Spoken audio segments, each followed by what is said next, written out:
I sit here staring at my phone, reading yet another guilt-tripping message from my mother about how I should give my half-sister one of my apartments. The audacity of her request doesn't surprise me anymore. No matter how many times I block her number, she finds new ways to reach me. Text messages, emails, even comments on social media, all demanding the same thing.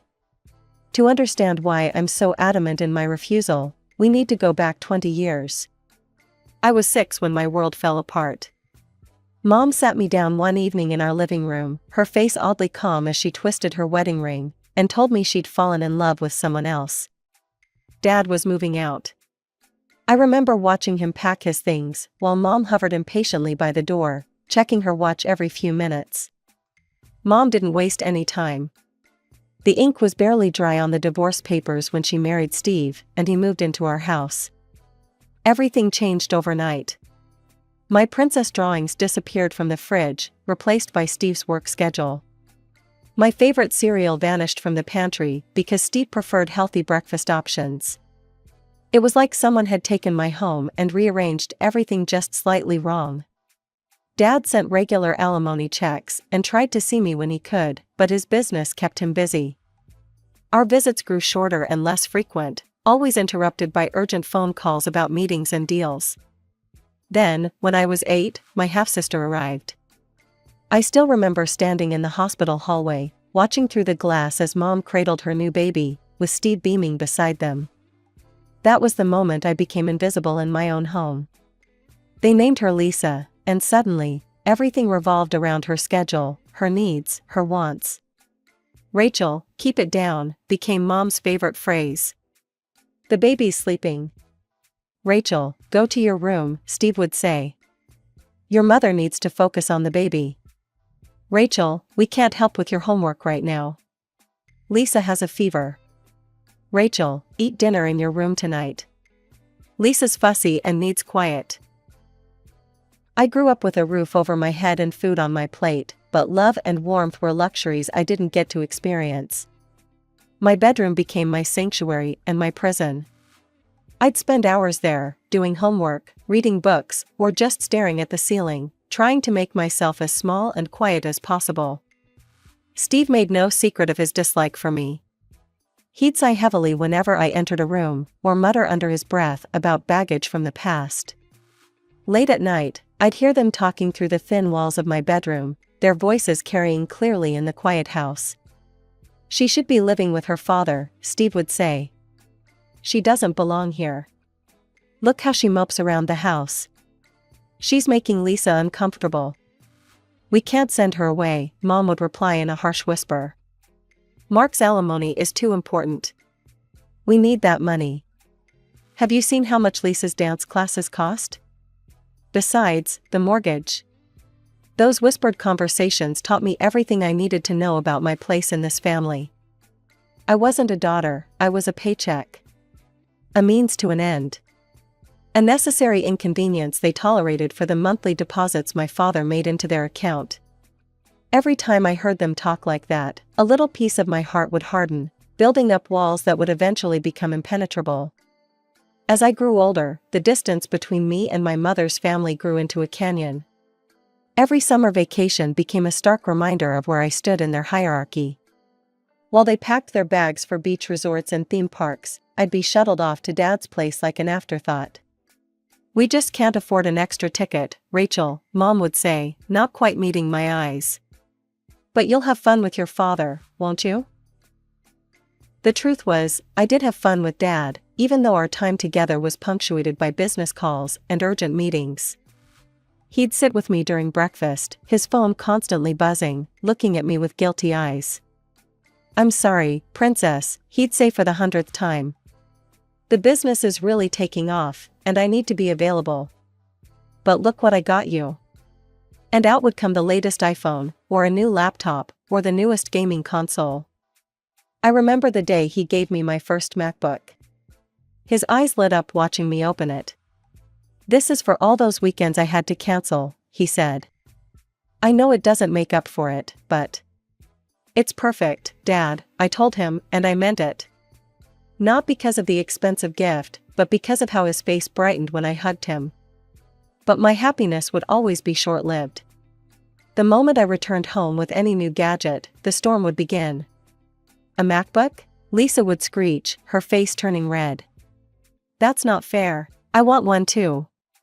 She'd stomp her feet, tears streaming down her face, even though she was 8 years younger and barely knew how to use a computer. "Look what you've started," Mom would hiss at me, while Steve stood in the corner, arms crossed, glaring as if I'd committed a crime. The pattern was always the same.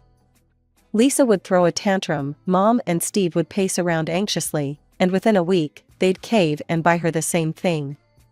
It didn't matter if she was too young for it or didn't need it, she had to have exactly what I had.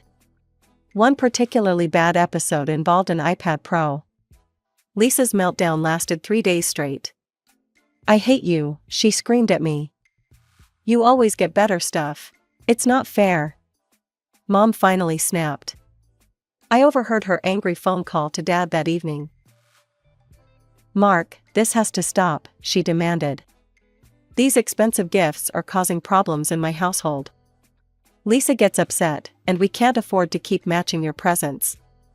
Either buy something for both girls or don't buy anything at all." The next weekend, Dad picked me up looking more serious than usual. We drove to our favorite diner, and over chocolate milkshakes, he broke the news. "Rachel, honey," he started, "your mom called me about the gifts." My heart sank. "I'm sorry, Dad. I don't mean to cause trouble." He reached across the table and squeezed my hand. No, you haven't done anything wrong.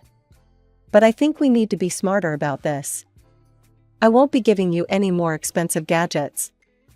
I nodded, trying to hide my disappointment, but then he smiled.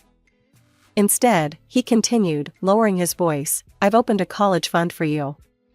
By the time you graduate high school, you'll be able to go to any university you want." My eyes widened. "Really? Really? But this has to be our secret, okay? Don't tell your mom or anyone else. This is just between us."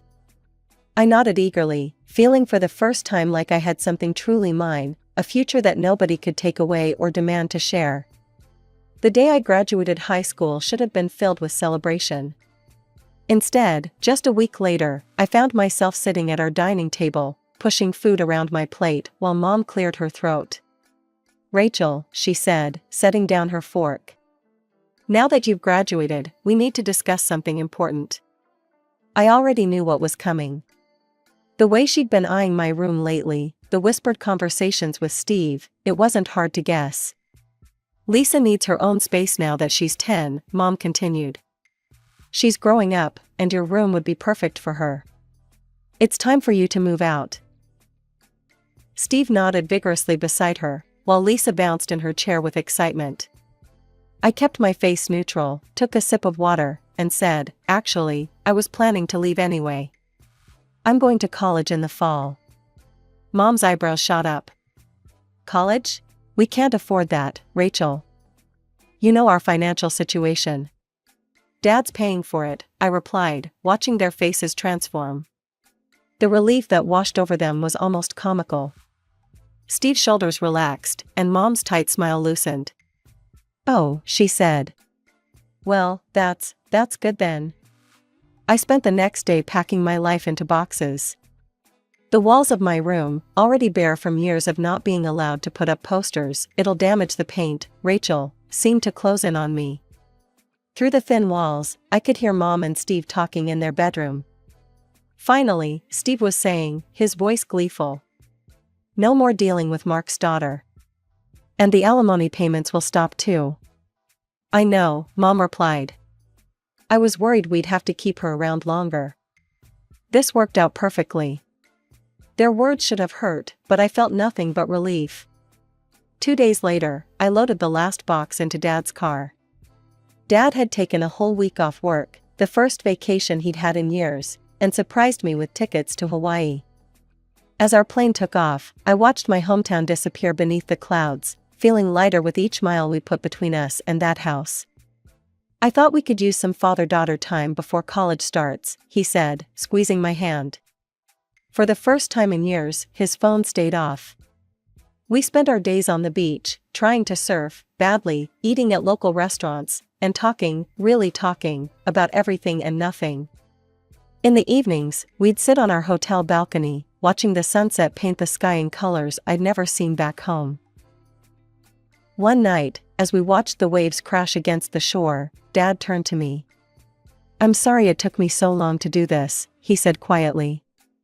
I leaned my head against his shoulder, breathing in the salt air and the faint scent of his aftershave. "You're here now," I replied. "That's what matters." College felt like breathing fresh air after years of suffocation. I moved into my dorm room that fall, armed with determination and the knowledge that Dad had my back. But I wanted to stand on my own feet too, so I got a job at the campus cafe, the daily grind. "Rachel, you don't have to work," Dad insisted during one of our calls. "I can send you a monthly allowance." "I know, Dad, but I want to," I replied, balancing my phone while wiping down tables. "It feels good earning my own money." Between classes, study sessions, and work shifts, I built a life that was entirely my own.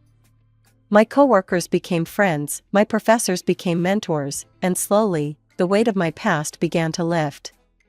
I loved the rhythm of my new life: early morning study sessions before my first class, afternoon shifts at the cafe, and late nights in the library with my study group. Dad's business was booming, and he bought a beautiful house in a quiet suburb. During holidays, I'd stay with him, marveling at how peaceful life could be. We'd spend evenings in his home theater, or by the pool, and he'd tell me about his plans for the company's expansion. "I have something special planned for when you graduate," he'd say with a mysterious smile. "Dad, paying for my college is already more than enough," I'd protest, but he'd just shake his head and change the subject. Every time I visited, the house felt more like home. I had my own room there, decorated exactly how I wanted it, something I'd never been allowed in my mother's house. Dad even gave me a key, telling me I could come anytime, even when he was away on business trips. Meanwhile, my mother's world continued spinning without me in it. Her social media was a shrine to Lisa: dance recitals, school events, family vacations. Sometimes, relatives would comment on her posts. "How's Rachel doing? Haven't seen her in ages." Mom's replies were always the same: "Oh, she's doing well, living her adult life." As if I was some distant acquaintance she'd lost touch with, not her firstborn daughter. She had no idea I was making Dean's List every semester. Didn't know I'd been promoted to shift supervisor at the cafe. Couldn't tell you what I was majoring in or who my friends were. My life had become a fill-in-the-blank space in her story, and she seemed perfectly content to leave it empty. I threw myself into my studies, determined to make the most of the opportunity Dad had given me. Between classes and work, I joined the business club and even started tutoring younger students in economics. My professors started talking about graduate school possibilities, and for the first time, I could see a clear path forward for my life. One day, scrolling through my feed, I saw a photo of Lisa's 12th birthday party. The house was decorated with balloons and streamers, and Mom had tagged every relative except me. "Our little princess is growing up so fast," the caption read, followed by a dozen heart emojis. I stared at the image for a long moment, then closed the app. That night, as I locked up the cafe, I realized I didn't feel the ache I expected. Instead, I felt light, unburdened, like I'd finally put down a heavy bag I'd been carrying for years. Graduation day was bright and sunny. I spotted Dad in the crowd immediately. He was the one cheering the loudest when they called my name. After the ceremony, while families took photos and celebrated, he pulled me aside with a mysterious smile. "Close your eyes and hold out your hands," he said. I felt something metal drop into my palm. Opening my eyes, I saw a set of keys with a small envelope. "What's this?" I asked, opening the envelope to find an address. "Your graduation present. An apartment in your name, back in hometown. Fully furnished and ready for you to move in." I burst into tears, throwing my arms around him. "Dad, this is too much." "Nothing's too much for my little girl," he said, hugging me tight. The apartment was perfect, modern, spacious, in a quiet neighborhood. I found a job at a local marketing firm, settled into a comfortable routine, and rarely thought about my mother's family anymore. Life was good, simple, peaceful. Then came the phone call that changed everything.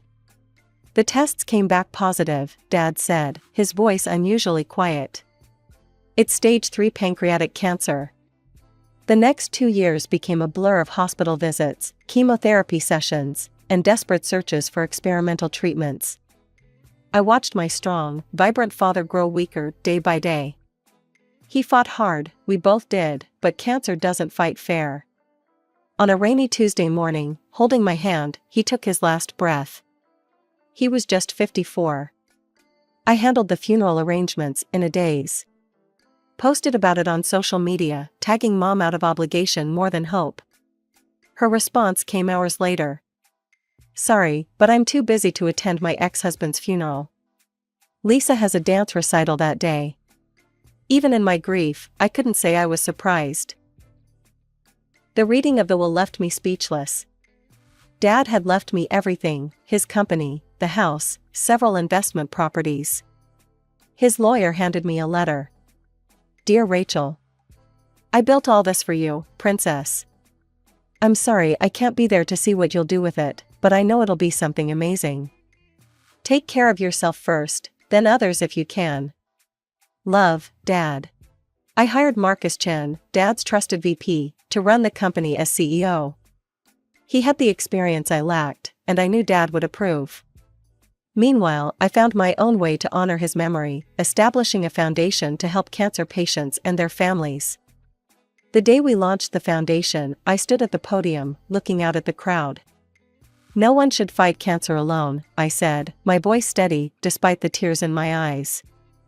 And thanks to the Mark Anderson Memorial Foundation, no one will have to. That night, alone in my apartment, I looked at Dad's photo on my desk. I hope I'm making you proud, I whispered. The company was thriving, the foundation was helping people, and somehow, through all the grief, I was still standing. Maybe that's what he'd been preparing me for all along. My phone rang on a quiet Sunday afternoon. The name on the screen made my heart skip, Mom. After 9 years of silence, she was calling me. Rachel, can you come over? It's important. Her voice sounded different, strained, older. Against my better judgment, I agreed. Walking up to my old house felt surreal. Mom opened the door, and I barely recognized her. She'd aged dramatically, her face lined with pain. Steve hovered behind her, and there was Lisa, now 19, watching me with curious eyes.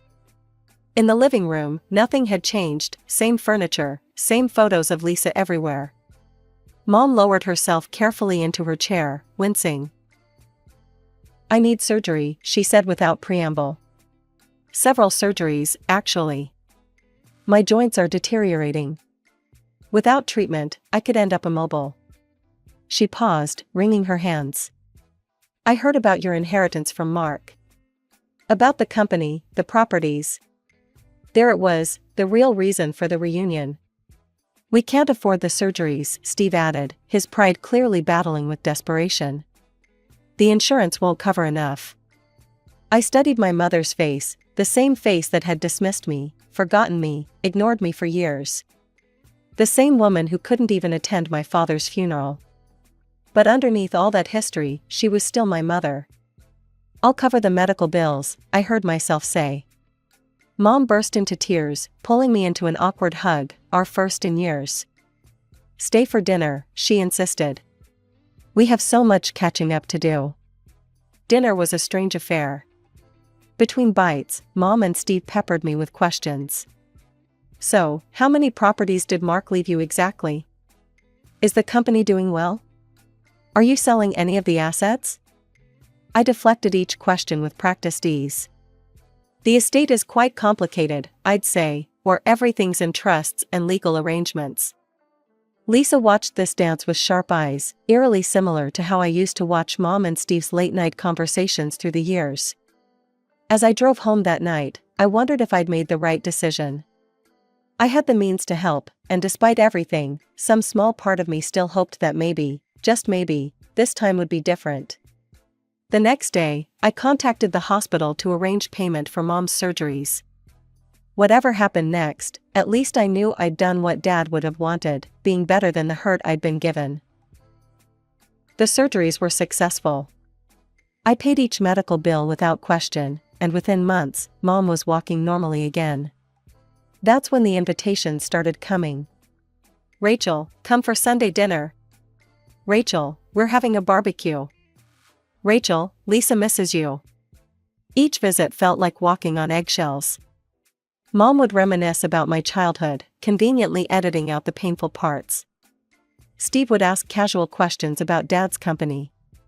Lisa would watch me with a mixture of expectation and something else I couldn't quite identify. "We're finally a family again," Mom would say, reaching for my hand across the table. But I noticed how her eyes never quite met mine when she said it. When the invitation came for Lisa's 20th birthday party, I decided to make an effort. I bought her the latest iPhone, top model, all the bells and whistles. Maybe it was an attempt to bridge the gap between us, or maybe I just wanted to give her something I knew she'd like. The party was a small affair, just the four of us. No friends, no other relatives.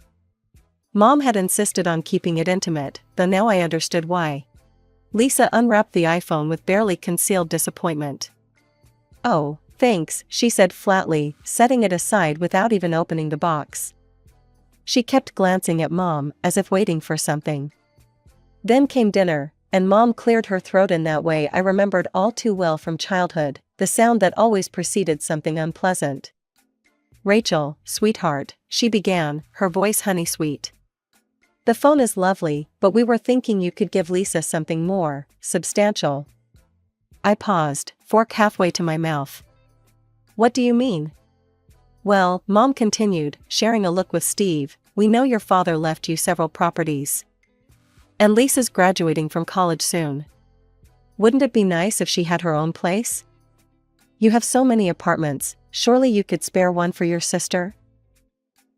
The room went silent. Steve stared intently at his plate, while Lisa leaned forward, eyes bright with anticipation. This was clearly what they'd been building toward all along. I set down my fork carefully, trying to process what I was hearing.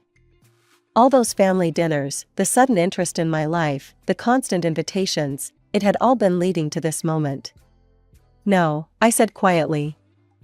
"I won't be giving away any of my properties." Mom's sweet expression faltered. "But Rachel, it's your sister. Surely your father would have wanted." "Don't," I cut her off. "Don't you dare tell me what my father would have wanted." The room temperature seemed to drop several degrees. Mom's face turned red with anger, while Lisa slumped in her chair, crossing her arms. "How dare you be so selfish?" Mom snapped. "Your sister deserves." "No," I said again, standing up. "What I deserve is to not be used for my money. Not now, not ever." Mom's sweet facade shattered instantly. Her face contorted with rage as she slammed her hands on the table, making the dishes rattle. "You ungrateful little bitch," she screamed. "After everything we've done for you. You're just like your father, selfish and heartless." Lisa shrank back in her chair while Steve stood up, looming over the table. But I wasn't that scared little girl anymore. "Everything you've done for me?" I shot back, standing my ground. "Like throwing me out at 18 the moment Dad's alimony check stopped coming? Like treating me like an unwanted houseguest in my own home?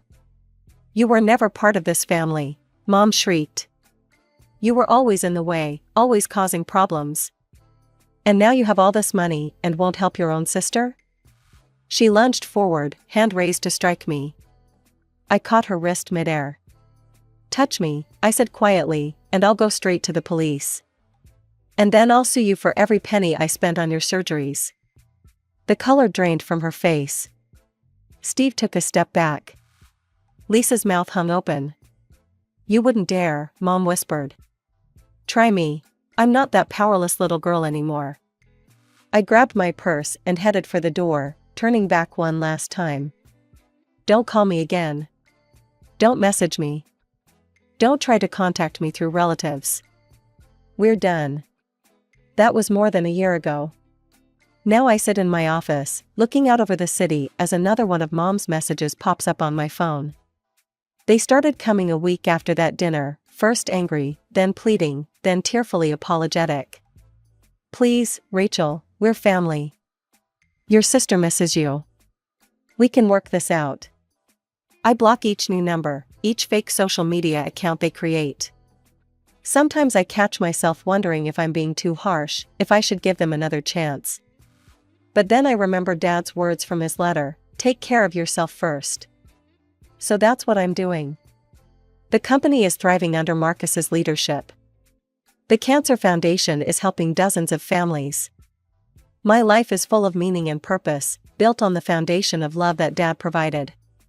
Yesterday, I received an invitation to Lisa's graduation. Inside was a handwritten note from Mom, please come. We can start over. I dropped it in the shredder without a second thought. Some people say blood is thicker than water, but the family you choose, the bonds you forge through love and trust, those are the ones that truly matter,